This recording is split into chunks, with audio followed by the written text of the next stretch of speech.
Okay, well, our next guest is a Ghanaian-Canadian internationally exhibiting artist who creates futuristic and whimsical sculptures using a unique medium, black Lego pieces. That's right. Ekow Nimako explores Afrofuturism and black narratives through an unmistakable figurative aesthetic that transcends the iconic medium. His work expands on the imagery of Africa 1,000 years ago in order to forge a vision of the continent 1,000 years into his future. His medieval Africa-inspired series, Building Black Civilizations, has become a permanent collection at Toronto's Aga Khan Museum. And joining us live now on CP24 Breakfast is Ekow Nimako. Ekow, so great to have you with us on the show. You know, we've been such fans of your work ever since we saw all the pieces you've created.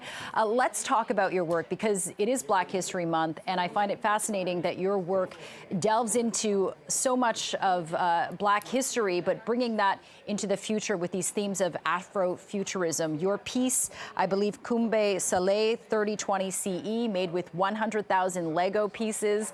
It's 30 square feet. Tell us about how you created this and what goes into creating something that incorporates both history and the future. Wow. Well, it's a little bit of research and also just, some creative reverie and really just trying to forge a strong connection between the past and the future. So when I was tasked to create artwork that spoke to medieval Africa, medieval sub-Saharan Africa in specific, I discovered this ancient city, Kumbe Saleh, that was at the end of a trade route through the Sahara in the medieval kingdom of Ghana.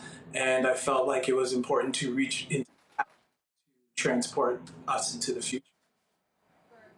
And Ekow, what is the response that you see people having, whether you've seen them at any exhibits you've had at the Aga Khan Museum or otherwise, to the art? Because, I mean, they're incredibly detailed. Some of them almost look like, miniature versions of sort of small sets for films or TVs. They're so intense. What kind of reaction do people have? And how does that make you feel as the artist creating these things and spurring these kind of reactions? It feels great, honestly, especially seeing the reactions of children. They're so fascinated and like their minds are so intriguing to me, so free. And so when they engage this kind of work and see themselves reflected or see their culture reflected and have such like inspiring questions about it, it really kind of propels me to keep doing what I'm doing.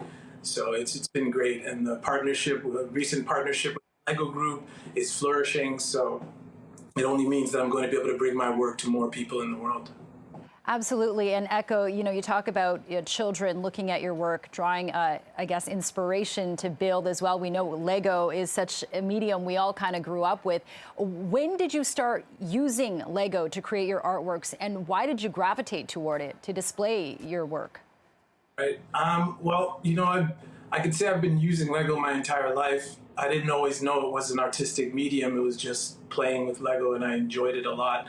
And I actually stopped building for a period there when I got into music in my teens and early 20s. And then I rediscovered it after having my daughters and sharing my joy for Lego with them and just realizing how much I missed it and how much joy it actually brought me. So from that point, I just kind of realized that, it was something I wanted to do for the rest of my life. And I remember being a child thinking I wanted to do this for my life. And then, it just manifested, or I guess I made it manifest. I love seeing the looks on the kids' faces as they're building sort of some of the masks and replicating small portions of some of the work you've done, Ekow, here. I just wonder how you feel. Of course, this is Black History Month, but just the fact that a Black artist like yourself is able to reflect and sort of get the prominence and show people what can be done with a really interesting medium, and also really tell some stories of the past and the future here. It just inside, I wonder, how important you think this is, considering the current climate environment, where we've been over the last couple of years. We've had already, several interviews and stories about, the last couple of years and, Black Lives Matter and all of what's been wrapped into that. Well, I think it's important. Representation is important, and inclusion is important, and everyone should really strive to be more inclusive in everything that they do. It's not enough to just not be racist, you have to be anti-racist, you know? So I think trying to just exhibiting more, and also, you know, considering that we have, like, interdependence is important. We all, you know, rely on one another. So the more that we can realize that, then we can move towards a more inclusive world. Absolutely. We should all strive to be in that place in the future. Ekow Nimako, thank you so much for joining us on CP24 Breakfast.